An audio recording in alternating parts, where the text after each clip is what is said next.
Ladies and gentlemen, welcome into the New Fashion Conservatives podcast. I'm your host, Justin Phillips. With me, as always, Shadow Governor Voss.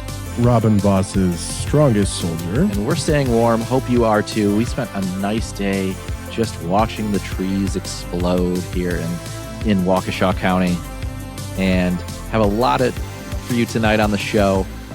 Shadow Gov did something for all of us. I also wanted to explode. And wanted to explode because he watched the most recent Democrat Governors Forum. And we're going to be breaking that one down. We also are going to be talking about Milwaukee County Board, talking about ice in parks. And we've got some interesting candy for you as well. So Shadow Gov, take it away. You watched the recent Democrat Forum hosted by or moderated by the one and only incomparable Dan Schaefer. Combobulated Dan Schaefer. Yeah, so it was an interesting listen, but it was a forum and an emphasis on a forum.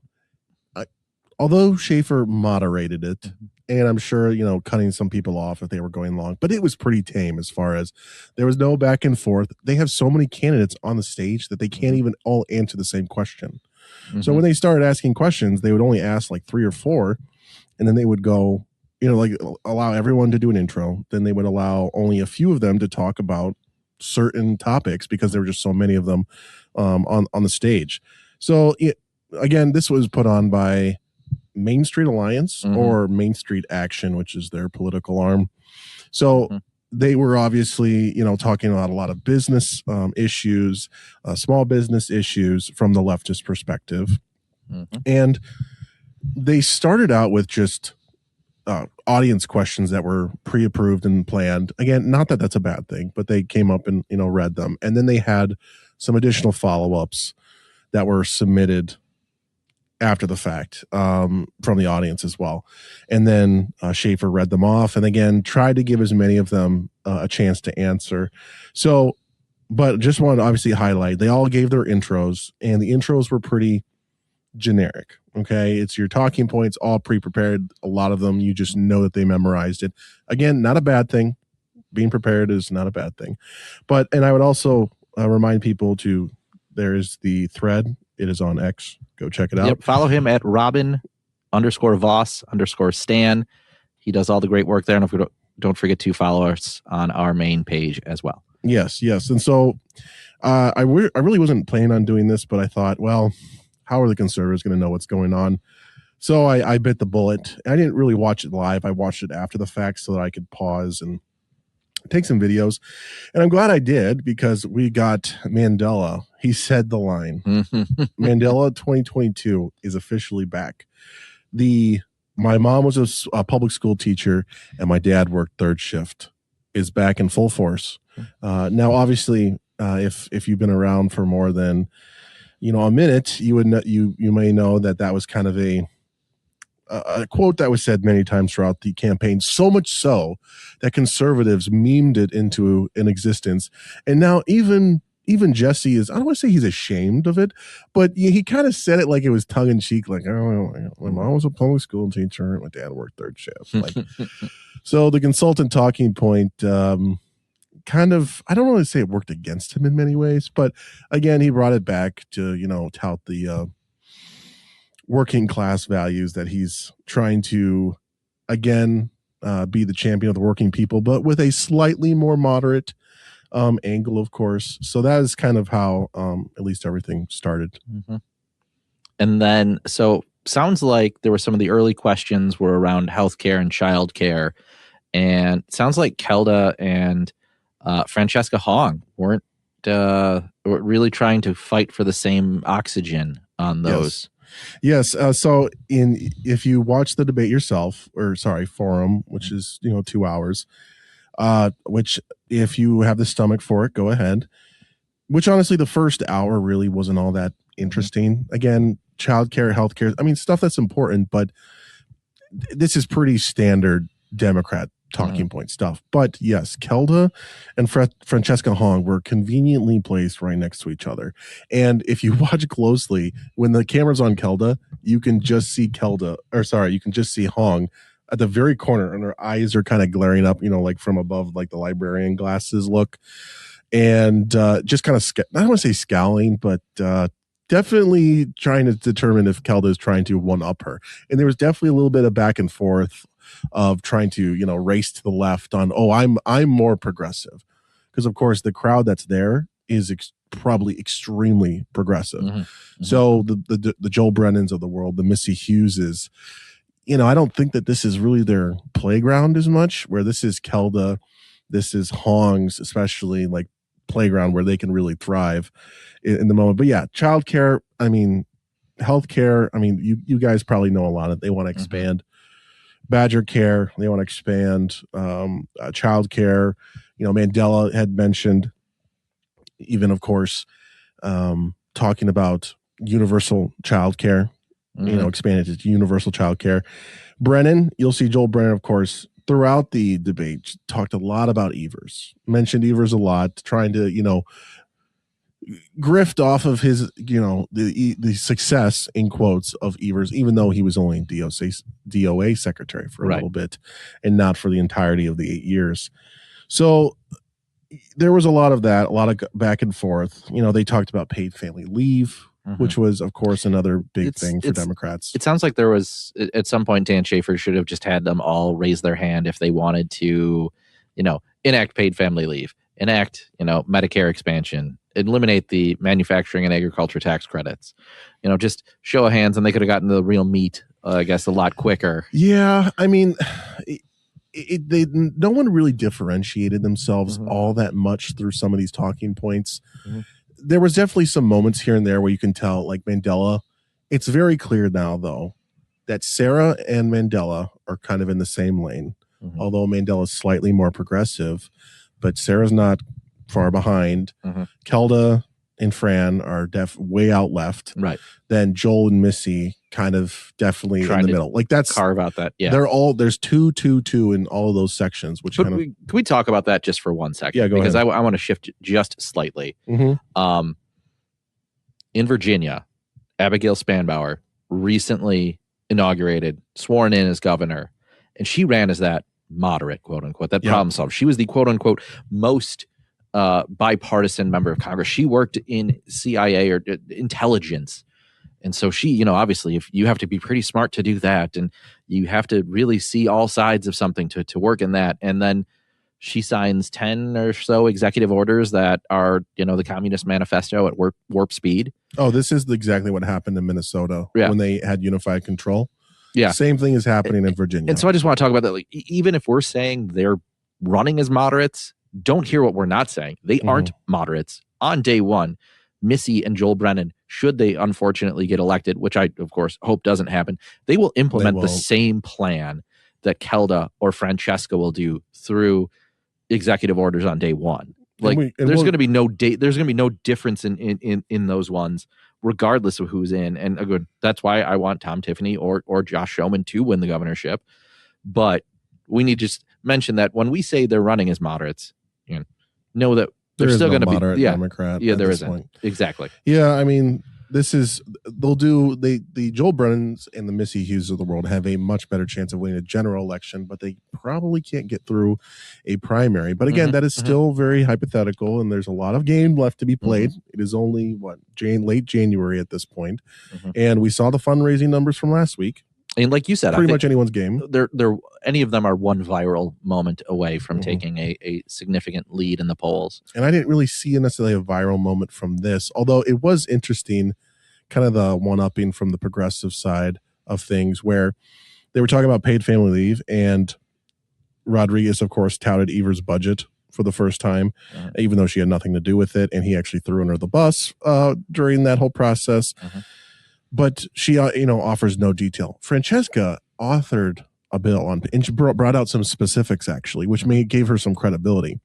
And of course, Kelda comes in and it's like, well, I did a bill in 2011, trying to one-up her. Yeah. Doesn't provide any specifics, though. I did it first. Yeah, I did it first. And so she was trying to, undercut Fran, and that was kind of going back all night. But then they had a question about minority businesses or women-owned businesses. Sure. Of course, we're talking about a bunch of liberal business owners, so we need to pander there. Now, which should have been a grand slam for Francesca as a former chef business owner. But. And honestly, I think Missy, for where I thought her ceiling was, did pretty well on a lot of these. You know, the Weedek experience, you know, probably plays well with that group, but she's just not progressive enough, or at least outwardly progressive enough. But you know, she didn't really take the DEI bait. And Joel Brennan, they both had the same thing where they talked business, and it was just like DEI sprinkled in at the end, or like women-owned businesses right at the end. So one of the things you posted about that really stood out to me. So there's a question on reforming the manufacturing and agriculture tax credit, which is one of the most successful things that Wisconsin has implemented. It's an amazing tool to attract and grow businesses in the state. You know, Kelda went off the rails by talking about Foxconn and how Republicans are slaves to multinational corporations. So just going for seal claps. Hong said she would eliminate it. But the one that stood out to me, and I feel like they're missing their talking point now, is Crowley said millionaires and billionaires don't deserve a tax credit. Again, trying to go for seal claps. But I don't know if he's noticed that at the federal level, when Bernie Sanders holds one of those stand up against the oligarchs, he dropped millionaires. He only says billionaires now. Now, of course, that's because he's a millionaire with several homes. And, you know, it's easy to be a socialist when you've got a lot of money and several pieces of property. But for me, when I heard that, and again, this is because I'm, you know, a smart conservative, there are a lot of people, especially farmers, who are on paper millionaires. Yeah. Like the retirement farm is valued. Right. When you have 120 to hundreds, you know, high hundreds, thousands of acres of land, that's worth a lot of money. The property alone is worth a ton of money. When he's saying millionaires and billionaires, what people should hear is that farmers don't deserve tax credits. And when we're at a time, and thankfully the legislature passed a bill on this recently, then I think the Assembly did, I hope it goes to the Senate, that they're going to ban foreign actors from adversarial countries from owning land in Wisconsin. Correct. I think that was a Will Penterman bill. I think there was a few different ones. Sure. I think he authored one of them, but there was a number of bills about protecting basically Wisconsin from And so enemies. When Crowley says millionaires don't deserve tax credits, again, if you're a person who is actually thinking logically and extrapolates what he said out to actuality, you're talking about saying farmers don't deserve tax credits. And so when they're looking to retire, and if their kids don't want to take it over and someone's trying to buy it, they're going to sell it because they're going to get a substantial payout, as they should, for their land. And either it's going to be, you know, a large multinational corporation, it could be a Chinese or foreign adversarial business, you know, company, or it could be, you know, developed into property. So, and the Democrats voted against those bills, too, because, well, we're just disparaging immigrants or, you know, people that aren't Americans, which that's not what we're doing. We just, you know, we don't want China, Cuba, Iran, you know, Russia coming in here and thinking that they can just own property left, right, and center next to sensitive, you know, infrastructure or military bases, which honestly, this should be a no-brainer. Everyone that sees like, well, yeah, I don't want Russia to have any kind of installation next to, you know, McCoy Field or what's it? Is it Fort McCoy? Fort McCoy, Fort McCoy Field. What's wrong with me? So yeah, the Crowley bit about there should be no millionaires, or millionaires and billionaires don't deserve tax credits. You know, Crowley for this up to this point had kind of been, you know, I kind of forgot about him. Yeah. You know, he's kind of in the Joel Brennan, Missy lane. Well, I should say he was probably straddling between the Missy lane and the Sarah Mandela lane. I think based off of his answers to some of the questions and some of the stuff he's kind of gone on about recently, outside of this forum, yes, I think he's trying to have it both ways. I think he's trying to have a slice of each, and I think when you do that, you alienate sides of, you know, too many of both. I don't think he's doing too bad of a job on that. Based off of his rhetoric, obviously, in the beginning of the campaign, which was just like LGBTQ this and that, I was like, what are we talking about?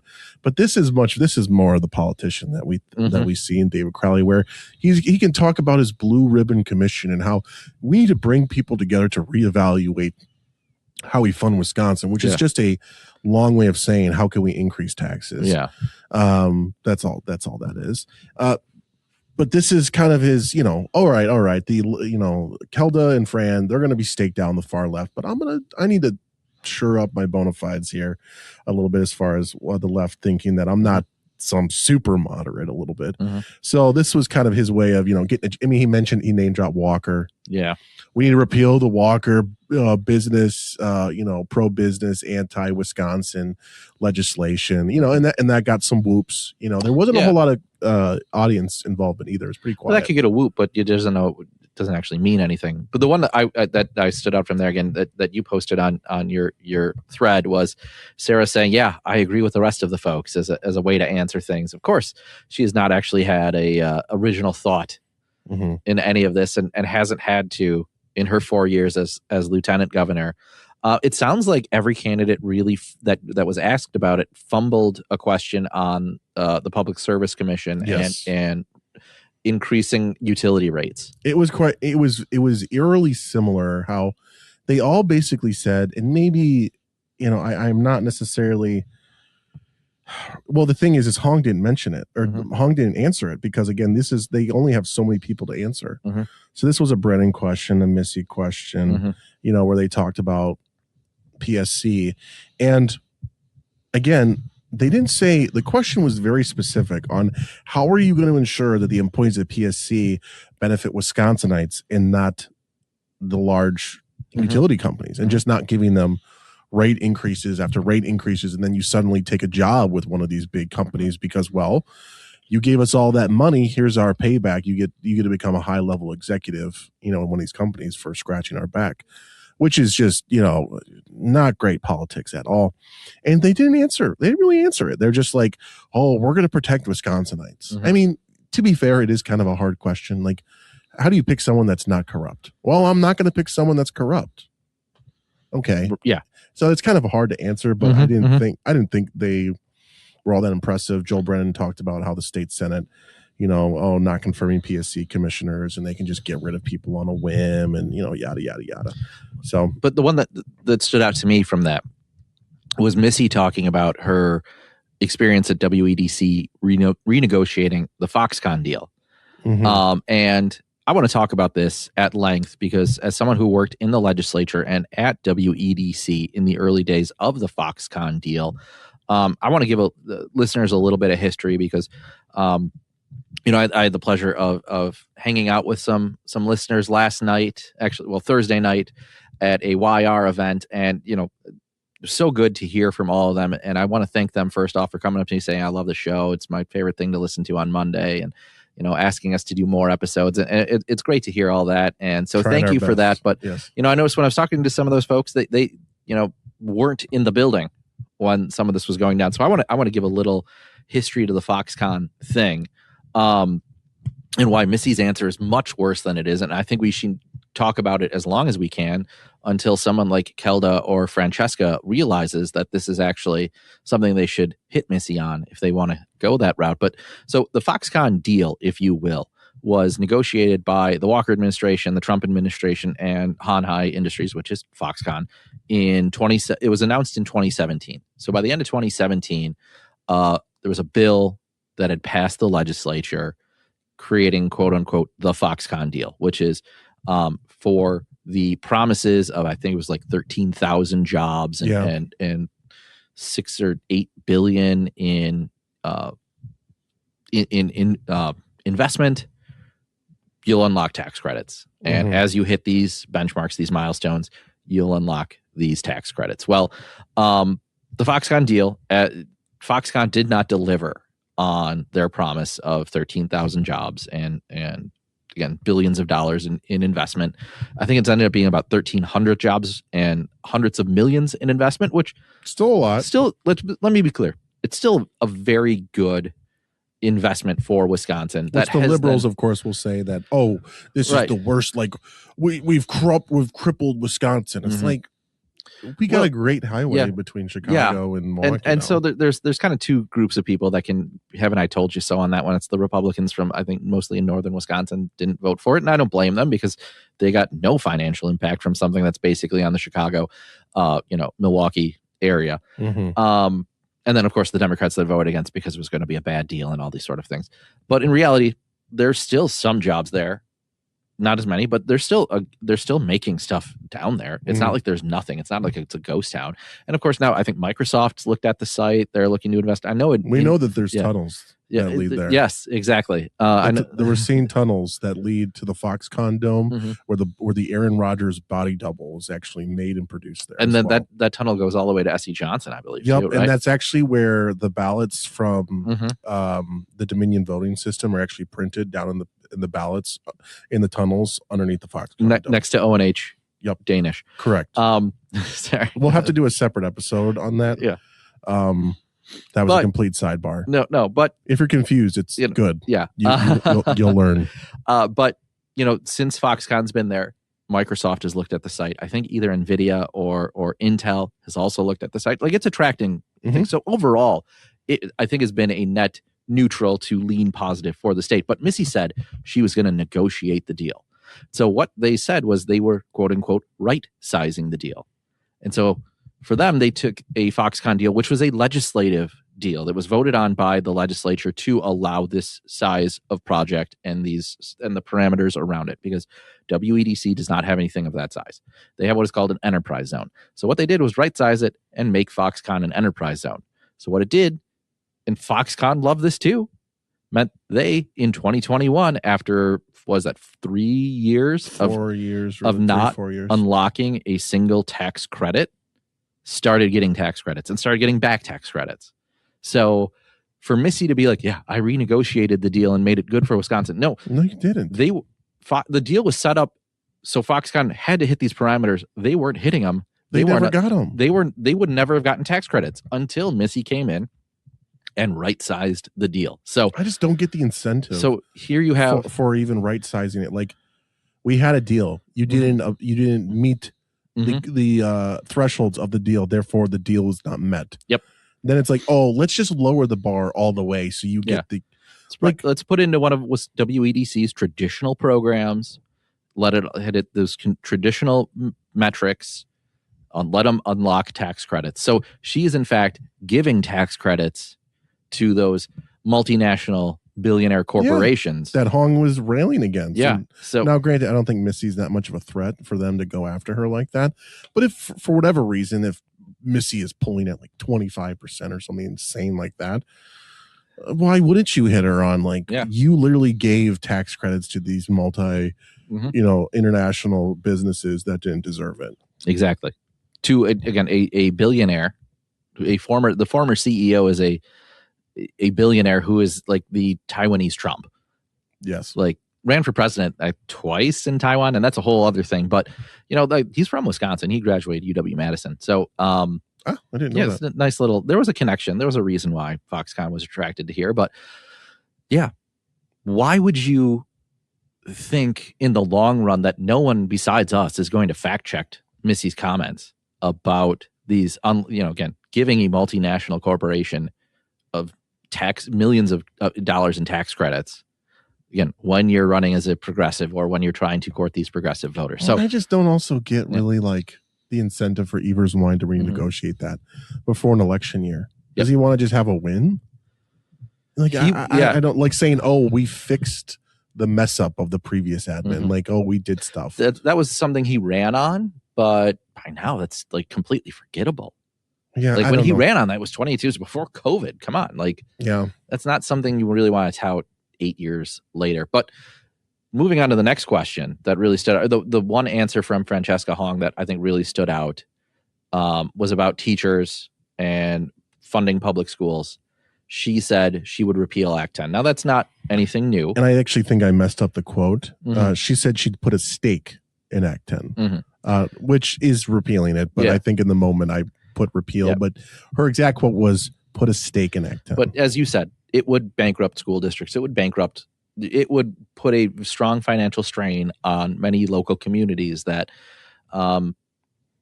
for allowing or for having their employees pay a little bit of the pension and health insurance, which is really what Act 10 does. But the other one that really stood out that I think is probably too far left for even Democrat voters is that she said she would sunset the school choice program. And Mandela Barnes just did an interview with CBS 58. and he didn't even say that. Yeah, they basically, and to be fair, AJ Bayapor, pretty solid reporter. He actually will ask some tough questions, better than most. And he asked him flat out, like, you supported ending the voucher program. What do you think? No.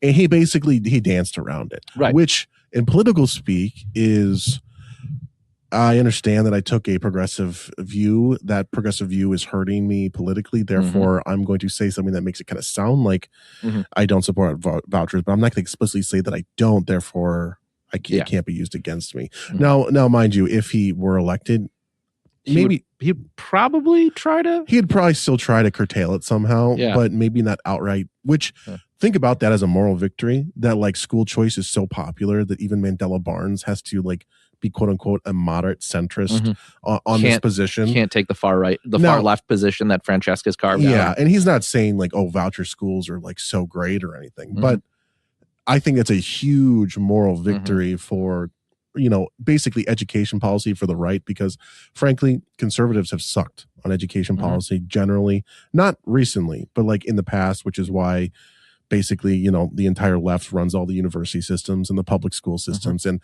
why we have the saying that it's always a public school teacher. Any, protest, it public school teacher.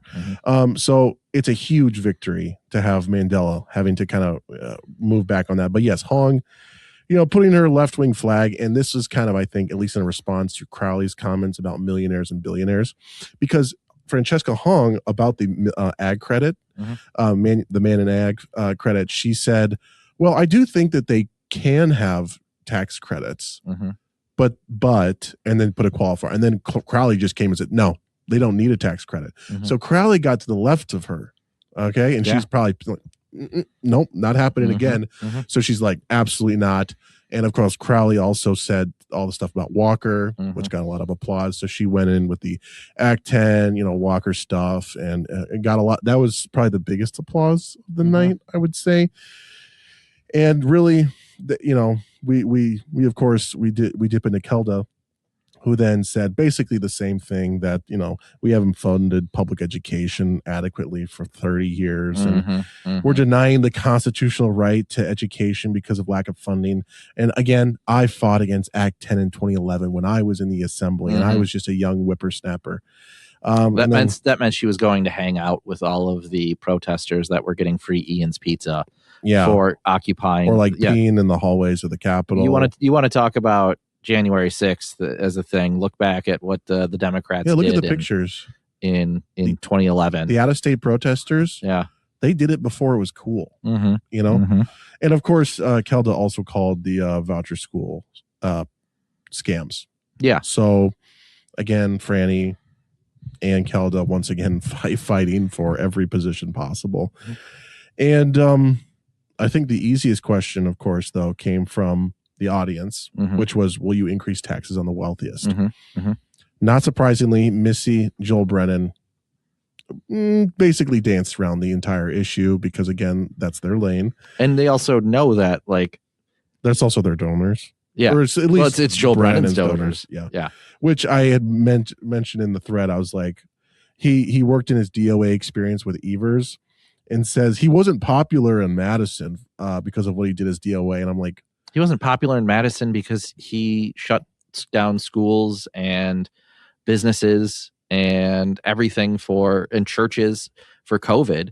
Well, I'm saying, like, and then bounced after 4 years because he was so forgettable. Like, correct. But also, like, I wasn't popular in Madison. Meanwhile, I have the highest donation of the entire field. Like, who's donating?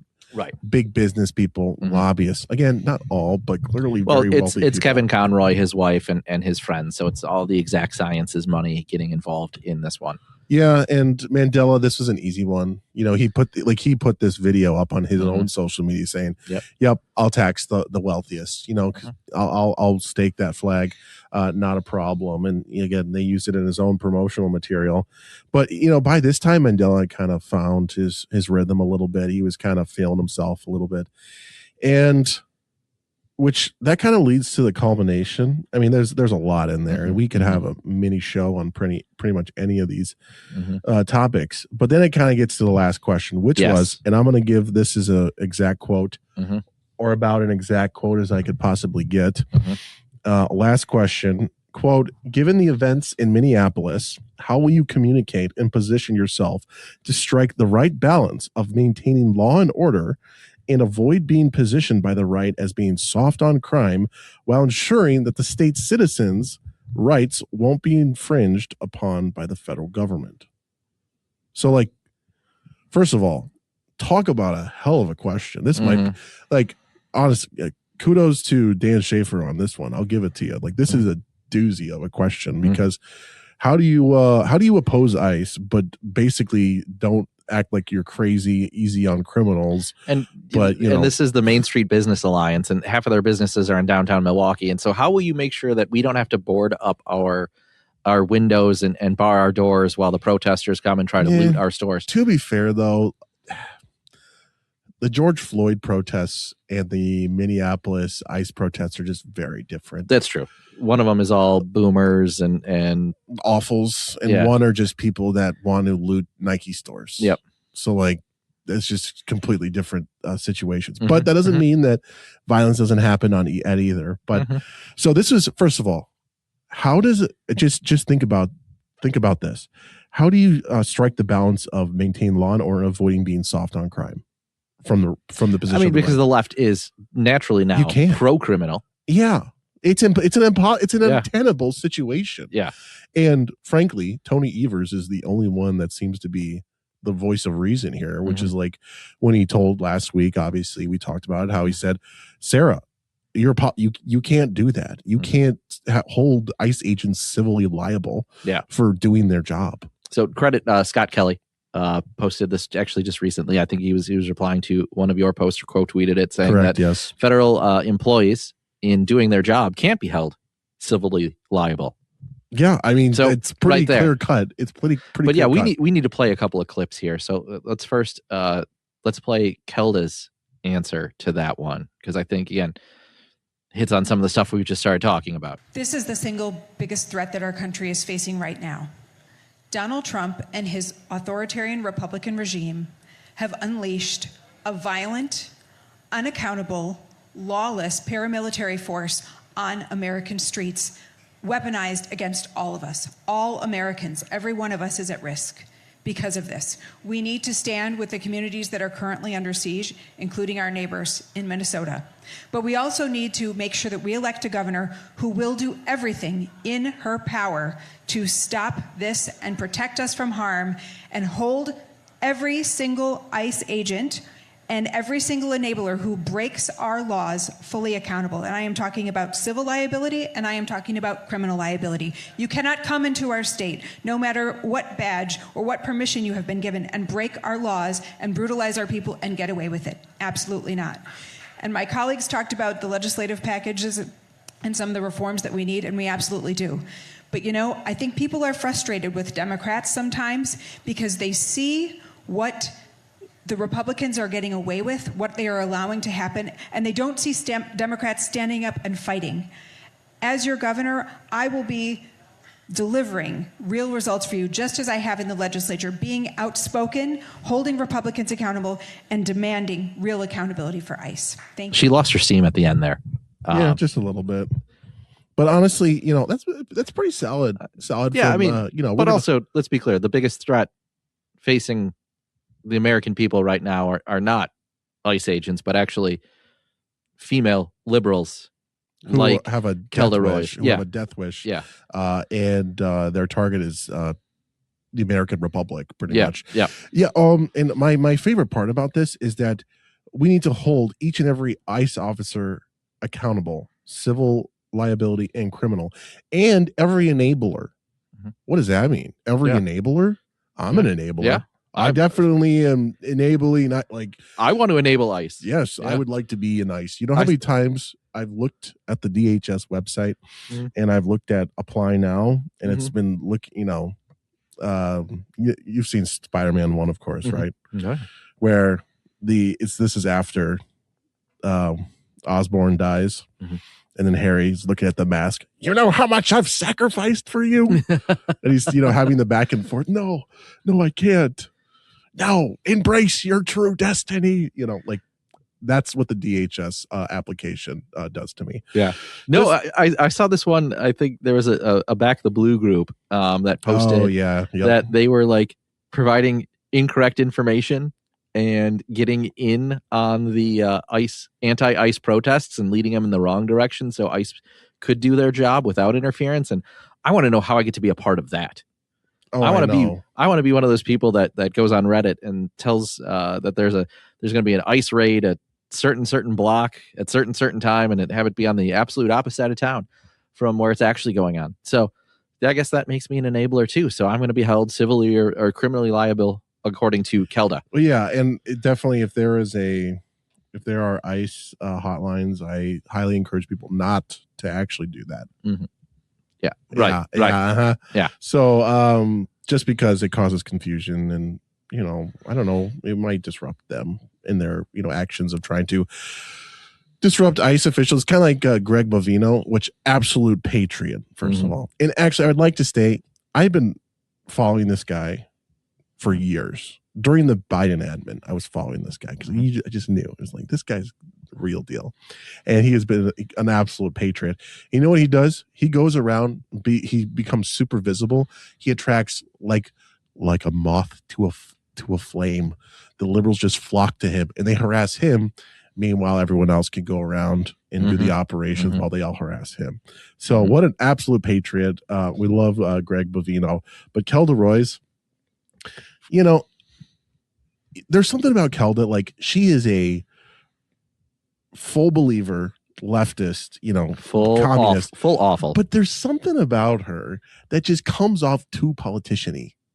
And it comes like she's got all the right talking points. She says the right things, but there's something about her that just comes off too polished, too politician-y, too disingenuous. Yeah, that's like, why would you choose Kelda when you can have Hong? Right. She's a minority. She's also a woman, but she's slightly more radical. She got divorced, she's more genuine. And she got divorced for the clout, so she could say she's a single mother. Yeah. Meanwhile, Kelda had to like fake being LGBTQ basically. So like she had that Katy Perry kissed a girl. Yeah. So why would no one would pick Kelda when you can have Fran? So I feel bad for her, kind of, not really. But wait, there's more. There's more. Let me start by saying this is why we call her Sarah Russell Rodriguez. Oh yeah, how could I forget? Listen to this absolute banger by Sarah. Thank you for that question. I have recently put out a statement of what I am asking the legislature to do. And what I am asking them to do is no different than what we expect of our local law enforcement. Agents should be easily identifiable. They should be unmasked. They should be wearing body cameras. We should have, they should not be able to go into sensitive places without a judicial warrant. That is something that a judge signs with an actual person's name on it. And I'm talking about schools. I'm talking about state buildings. I'm talking about courthouses, healthcare, all of these other churches, all of these other places that are sensitive spaces, they should not be able to go into without a judicial warrant. And as governor, I'm going to stand strong and firm against that. I've already put that statement out there and have been able to talk about it with many of you here today. It is personal to me. My husband is a naturalized citizen from Mexico. I have children and we speak Spanish outside of the house. I am one of those targets, and so I wanted to make sure that people knew I stand with immigrants, I stand with Wisconsinites, and we are not going to take this from the federal agents. So it starts off pretty plain, look at my policy that I created, and then it just veers off into far left, crazy town. Again, she has to be one of those that lays awake at night, trying to make herself the main character. No, this comes of naturally. An ICE raid. This comes naturally. 100%. And I have to say, this is the one thing I love about Democrat politics. And, I have received complaints from people that say, oh, you guys talk about Democrats too much. Yeah, but their Democrat primary, they've never had a primary ever like this before. This is absolute pure cinema. Okay. And if it gets testy at all, which my gosh, I'm hoping. Like, can we get a real debate? The forum is like, there's no catfighting. Mhm. Like, I need some, like, the claws are out, you Yeah. know, or Yeah. as AOC says, the ladies fighting, you know, like, yeah, that's what I want. But anyway, this comes naturally for Sarah and probably a lot of the people in this field.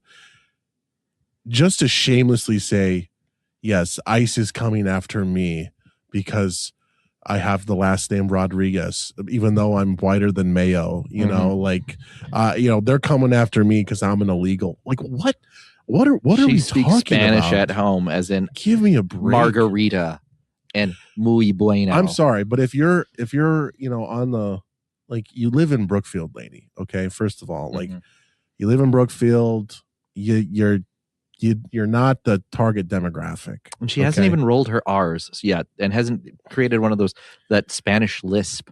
Yeah, I don't know. She hasn't done that yet. I'm waiting for that. But I appreciate the hackiness. Like, I just love it. I just like, you know what? You go. You're insane. You're not based in reality, much like a lot of these people. But I appreciate, like, you were trying to earn every single vote.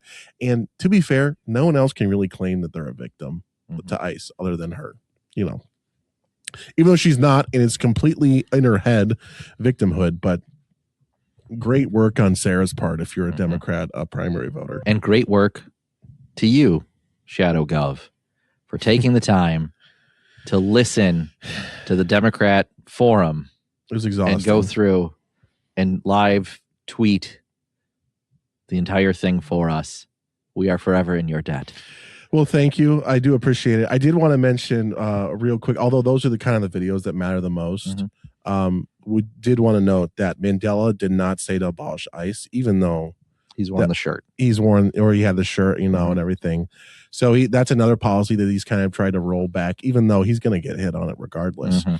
And Joel Brennan, completely forgettable on his answer. Missy Hughes, though, didn't give an answer at all, but she just said that we need to listen to immigrant voices. Okay. And that's a bumper sticker. Yeah, it's not a policy. That is just a talking point. But of course, she's trying desperately not to say anything that says we're going to comply with ICE or whatever.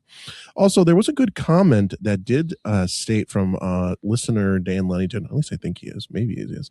And he said that, do they know that Evers DOC complies with ICE detainers? And they allow the ICE to pick up people out of the DOC jail, state jails. Maybe they should, throw Evers under the bus a little bit about that. But so, and that's kind of the wrap up though. And two final points was I was watching the very end, and I was looking at everyone's body language right after, because this stuff is fascinating, and Mandela gave, first of all, Joel Brennan big dap up, and I was just like, okay, well, they're bros. They're both Milwaukee people, and they're both from the first term, Yep. So they definitely have known each other probably for a while, and there was probably some mutual respect there. Then, everyone else kind of was milling about. I did want to see if Dan Schaefer and Mandela interacted at all, just because Dan he also kind of said Mandela shouldn't run, which they did handshake, and, they were okay. But Kelda and Francesca never acknowledged each other, didn't look at each other, didn't say hi to each other. Not that I saw. Didn't shake hands. And they sat next to each other. Sat next to each other. I just love the dynamic. I just desperately need it on a debate stage to come out, because the tension is killing me.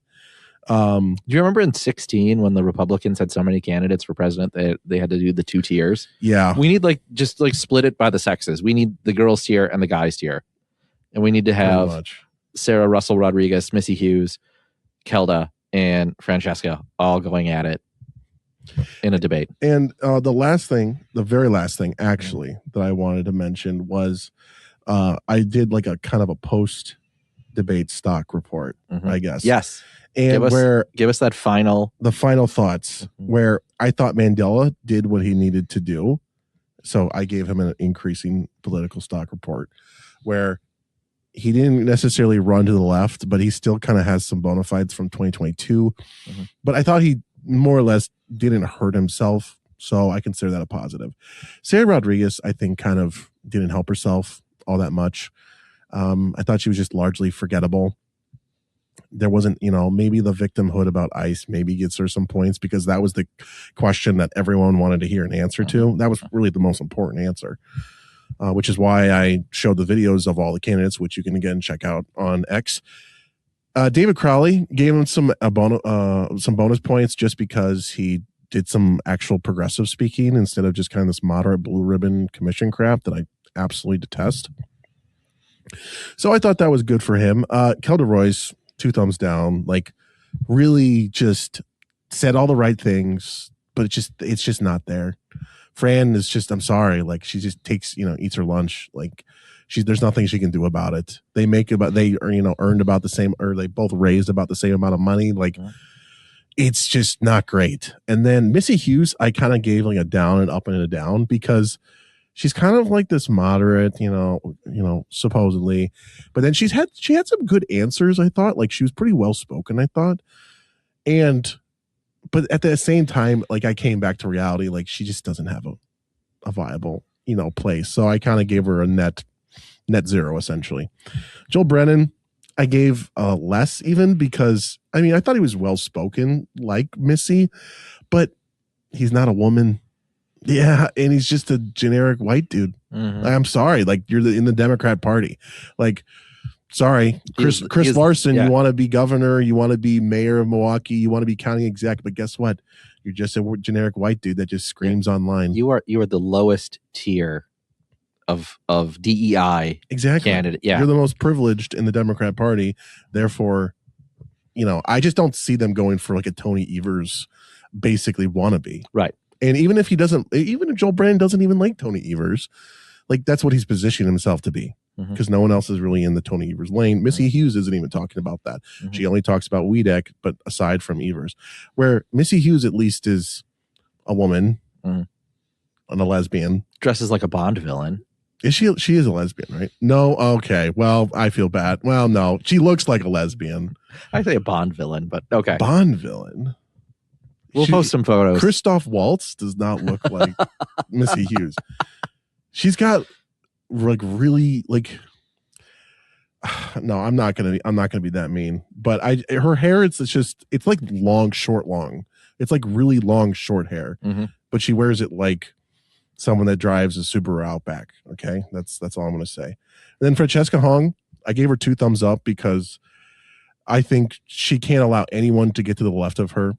She has to, like, this is her only chance, is basically being the farthest left candidate, staking that position, defending it while also being genuine. I thought she had some nice points in there. Some like, not the forced anecdotes. I get it. Anecdotes work, but a lot of them are forced. And I just thought that, this just despite her history as a business owner and closing shop after 7 years. She failed to mention that. She just said, "Oh, we almost didn't make it in our first 5 years." I'm like, well, you didn't make it in your first 7. Granted, 7 years is still a decent amount of time, but she still staked her position. She did enough to not lose ground, but I don't know if she did anything to really gain any ground either. So I consider it still a net positive. So, okay, that's it. That was a lot. I'm officially done. This is why the Shadow Gov does what he does so well. That was tiring. So, I'm out of breath now. So we do want to talk about a little bit of news that came out of the state capitol this past week. I know we said in the past that we're not going to get into the weeds on a lot of bills that have been passing right now because it's a flurry right now. The legislators are in session several days a week now, and I think that's the plan through February. So we'll talk about the bills that we really want to talk about, and I think there's a lot out there, but they got to at least pass both houses and get to the governor's desk, and we'll talk about if they get vetoed. We'll talk about them if they pass. But there was one bit of exciting news that seems to be a regular recurring thing now in Wisconsin, but we are, according to the Center Squares doing the reporting here, is Wisconsin is now expected to have a $1.5 billion more in surplus after the current budget cycle ends in June 30th, 2027, after new estimates were announced by the state's Legislative Fiscal Bureau. That means the state would have $2.3 billion in surplus, which is a bit lower than the $4 billion that was heading into this budget, but well above the $800 million surplus that was previously projected. So once again, the state of Wisconsin through collecting a lot of money. Yeah, it's collecting more into. I think almost all of it is like 94% of it is the result of $1.4 billion in increased tax revenue and about $104 million in additional departmental non-tax revenues. That's not super great. Like, that's revenue. Government's not supposed to make money here. Yeah. You know? So what do we do with it? Is, Yeah. of course, the question. You know, what is the tactic to use the money? And I mean, we could, in theory, put it into the rainy day fund and let it sit. And you know, in an emergency, you tap into it. But I think that there is a strong likelihood that if the Democrats were to control one or both or all branches of government, they would imagine the Democrats with $2.5 billion to spend. They would still figure out a way to drive us into a significant deficit. Yeah. Or increase taxes. Like they are salivating. They are just hoping and praying that they have the opportunity to cook the books, to, you know, enrich themselves or their friends or their favorite NGO or their favorite little pet project. You know, they've been desperately wanting this. So to think that they're going to show restraint after we've seen what happened in Minneapolis, what happened in Minnesota after the Democrats got unified control in 2018. And now, of course, what we're seeing when the Democrats got unified control in Virginia. And now, like we mentioned previously, these people, they don't know how to deal in like slow rollouts. And maybe that can be a complaint and a benefit of being a Democrat. Like you complain that they don't do anything, but when they do something, it's everything all at once. And they're showing no restraint. And I just fear that the Democrats in Wisconsin would do the same. So how do you spend it? Yeah. And I think the conventional wisdom with the Republican side is to some sort of tax rebate or some sort of lowering in taxes is the traditional way to go. I know that happened. The last time I think that we had that was in 2018. There was a tax cut with the Walker administration. There was some sort of rebate that went in. And yeah, I think that's the way to go right now because, yeah, like you said, otherwise the Democrats get an extra $2.3 billion. And we certainly don't want to give them an opportunity to do that at all. And although despite all of that, Wisconsin still is at its lowest tax liability. You know, so despite all of this, you know, excessive taxing, we still are at the lowest point that we have been in Wisconsin's history. And Evers has even touted this before, trying to be the moderate that he is, of course, where, we're the lowest tax liability, you know, for Wisconsinites ever. Well, clearly we still have plenty of more room to go. So I hope that we can get a deal done as far as spending that money. And so Greta Neubauer or Diane Hasselbein of the state Senate and a Democrat governor, if that were to happen, God help us if they do, wouldn't be able to spend it. So we'll see how that shakes out over the next couple of weeks. And like I said, we'll do a deeper dive on some legislation that's making its way through. We were just talking before the show on there's a lot of great bills. And I think we mentioned a couple during our previous discussion on the Democrat gubernatorial debate or forum. But we'll get into that more a bit later. Right now, though, I want to talk about Milwaukee County had a proposal that would eliminate or would limit ICE and law enforcement staging in Milwaukee County parks. Now, this one doesn't seem necessarily like it's a big deal. So Milwaukee County proposal would limit law enforcement and by extension ICE staging in county parks without prior authorization. Proposal is meant to block ICE, sponsors said, but the ambiguity is legally necessary so the proposed ordinance doesn't single out a specific unit of government. So Milwaukee County, and this is according to... And they admit this fully, of course. And so this is from Jason Calvi at Fox 6 Now, who was covering this. The Milwaukee County wants to limit where ICE can stage. And then the proposal needs to go to another committee and then the full Milwaukee County board. And then the county executive has to sign. So this was like a parks committee. But there was one voice of reason in this. County board member Steve Taylor, who called out this for a number of reasons. Mostly, though, the one that stood out to me, that he says he wanted to know what the ramifications would be if ICE still staged in a county park. Are there going to be, he asked, are they going to be sent a ticket in the mail for a fine? Is our sheriff's department going to start arresting ICE agents in the park because they set up a little table? No. If you want to self-deport, come see us. It's going to be on the sign. Like, this is just it was later admitted by the sponsoring supervisor. It was Supervisor Martinez who brought this forward, and they were specifically vague, and they basically said, yeah, we can't enforce it, but maybe we'll be able to start a court case out of it. Which, of course, that's the left's entire thing. It's the only, well, I don't say it's the only institution they have left, but it's one of the major institutions. We've seen this, time and time again, where left-wing judges, do the bidding of the left, and they, block, like they said, they blocked Don Lemon's arrest because of the magistrate judge and stuff like that.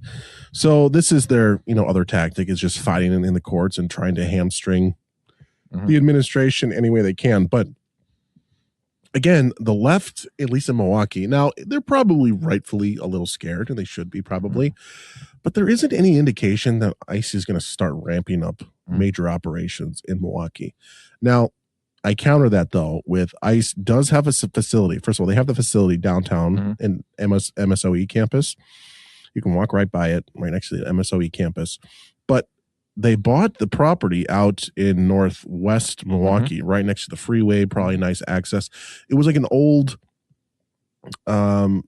business. I don't even remember what the campus was, but it's a fairly decent sized campus.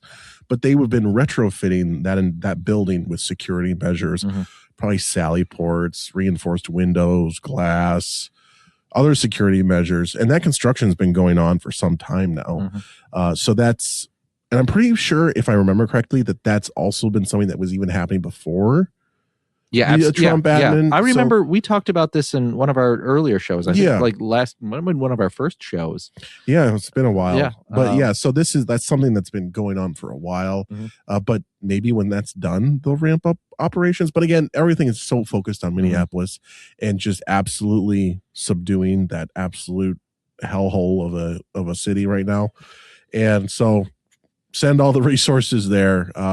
I'm sure we'll get around to Milwaukee eventually. But yeah, would love to see how enforceable this is. Yeah, it's not. That I think there was a quote in there that from Supervisor Martinez, it does give us the grounds to sue later on when they continue to defy ordinance laws of our Milwaukee County parks.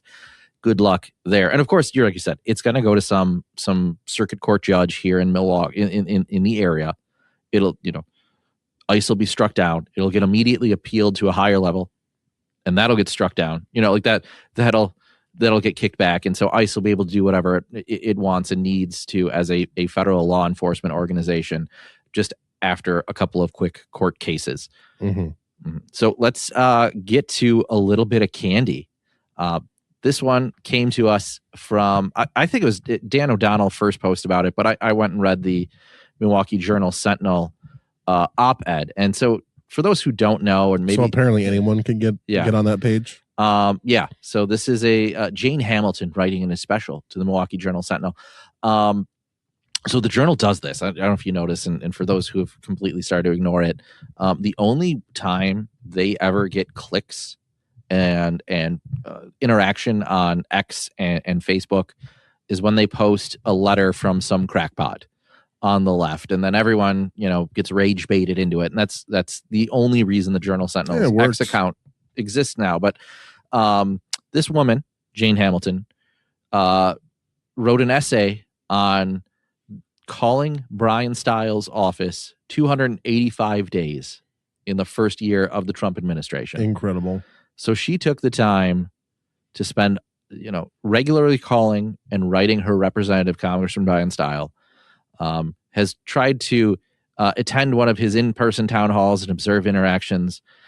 She continues to attempt to engage with the congressman, has tried to invite him or get him to sit down with him, her one-on-one. And again, I could read into this whole thing. We'll link to it in our show notes, which can be found on our Substack.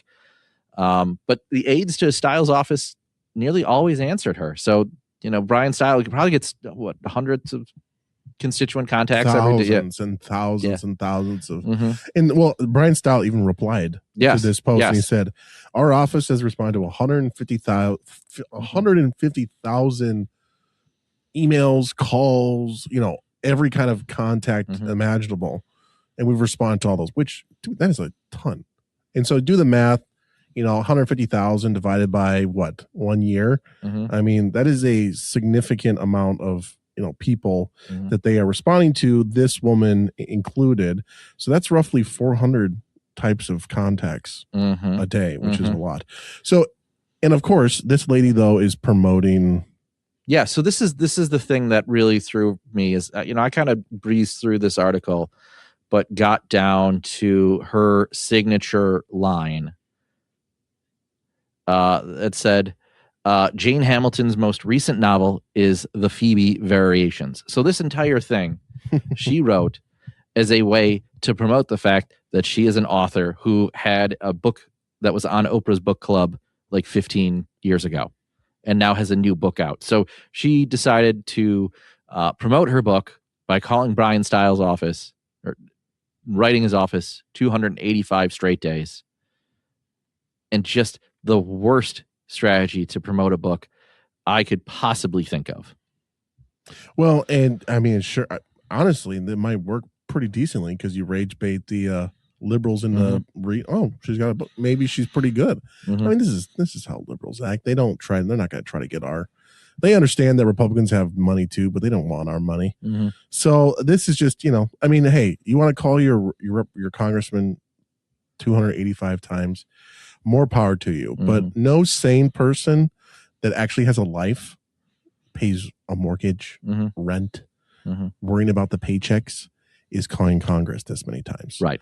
My guess is this woman is probably over the age of 65, on Social Security, has some kind of supplemental income. Probably knocks back a glass of Chablis and a couple of SSRIs right before dialing. Yes. And so this is par for the course for them. But the average, not even the average Democrat does this, let alone the average voter. So one of my first internships in politics was for Congressman Jim Sensenbrenner in his district office, and we had those people. We called them frequent flyers. I think it's a pretty common nomenclature for people who called, and we listened to them talk and ramble on, and I saw those numbers come in. Even when I worked in the state legislature, we still had a couple of those people that would call all the time, and you just take a deep breath and sigh and then pick up the phone and say, "Hey, Jim, what do you want?" Or, "Hey, Jack, what do you need? What is it today?" Yep.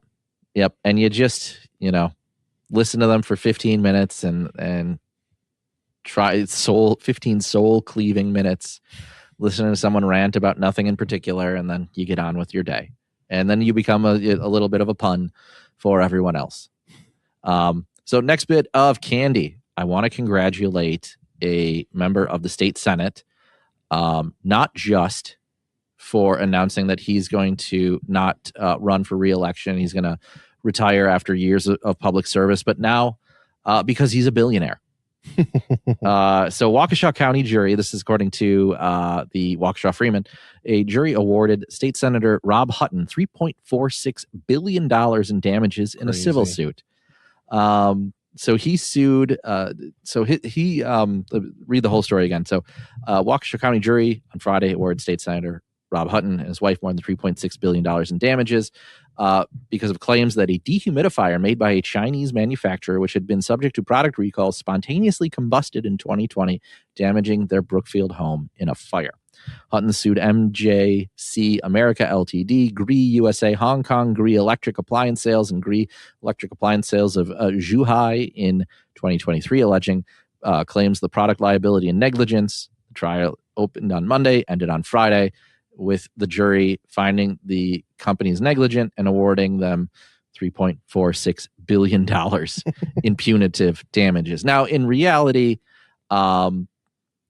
because of the figure is symbolic, as the state caps punitive damages at $200,000 or double compensatory damages, whichever is higher, meaning the punitive damages in the case would be about $1.3 million. So he still gets that. He still gets a lot of money. And not that, hey, $3 billion would have been nice. Yeah. welcome to the Wisconsin's newest billionaire donor to the Republican Party, maybe. Yeah. And maybe if he has $3 billion, he runs for re-election. Yeah, but instead he only got 1.3 million, so he's going to ride off into the sunset. No, Rob has been in state politics and a legislator for several years. I can't exactly. I can't remember when he came to the assembly. I believe it was I want to say 13. I was going to say between 2012 and 2014. Yeah, that's what I was going to say. Been at it for a while. He moved up to the state senate in the 5th district. And now we have a new candidate for that race, a Republican named Dr. Mike Roberts, announced he's running for the seat. Wisconsin Right Now posted this story first. Roberts is a 7th-generation Wisconsinite, born and raised in the same district he's hoping to serve. Wants to make affordability a key focus of his leadership, the cost of living, the economy, public safety, healthcare, states education. He's 39, married father of 3 kids, ages 8, 6, and 5, running as a Republican. So, pragmatic. I'm a 39-year-old married with 3 kids, ages 8, 6, and 5. So can't relate. You said he was a pragmatic conservative. And he's orthopedic. He owns an orthopedic clinic, 2 of them. Correct. One in Lake Country and then one in Tosa. So for those that don't know, this Senate district that Rob Hutton is retiring from is a very tough district. It is now think about this for a second. It's a Kamala +6, Tammy +5, meaning that it's more progressive than, like, Tammy underperformed here. Okay.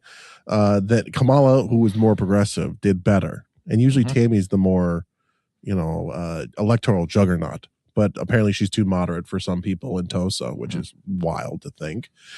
So this is a very progressive district now that, basically represents Tosa, I believe West Dallas, dips into West Dallas and then crosses the county board or county line into Brookfield, Elm Grove, that area. Which is obviously shifting a whole lot. And Rob obviously served in the state assembly for a number of years before running for state senate. So he had there was some familiarity there.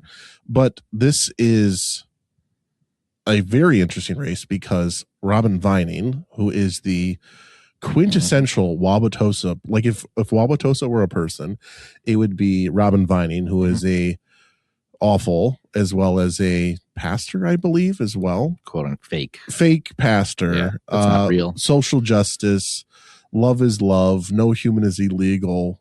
If that was a person, if that yard sign was a person, it would be Robin Vining. And she does well in her district, and Wauwatosa is one of the quickest and most rapidly moving left areas in the state. Like, it's still very progressive, but they still keep on finding votes there. It gets insane. Like, just when you think it can't go left enough, it continues to go left. So I wish the best of luck to the Republican. I think he's got a good shot. I think just because of if he just runs on the healthcare stuff alone, I think. And his main campus is in Tosa. So I think it's still going to be an uphill battle, but he doesn't have a vote record to run on or to hurt him. And so I think he's got a chance. I do too. I'm not ready to write this one off. No, I definitely wrote it off after we kind of did. But with this announcement, this is a pretty good recruit. Hats off to whomever recruited Dr. Mike Roberts, and we are rooting for him and hope you check out his stuff. And maybe as we get closer to that election, we'll have him on the show and he can talk about his race. And I hope he refers to himself as Dr. Roberts and every time he has to. Dr. Roberts, Dr. Roberts, Dr. Roberts. No, I'm serious. Like, Wauwatosa and the healthcare message, we'll just play super well. And then finally, something that happened right before we pressed record on this, something I was watching as I headed into our podcast studio. The Milwaukee Admirals tonight won a hockey game against the Iowa Wild, which normally wouldn't be that big of a deal, but they played the game outside in Hastings, Minnesota tonight, which is about as cold as it is right here where we are, at about negative 12 degrees. So with the wind chill. Yes. So a coldest recorded temperature for an outdoor hockey game in history.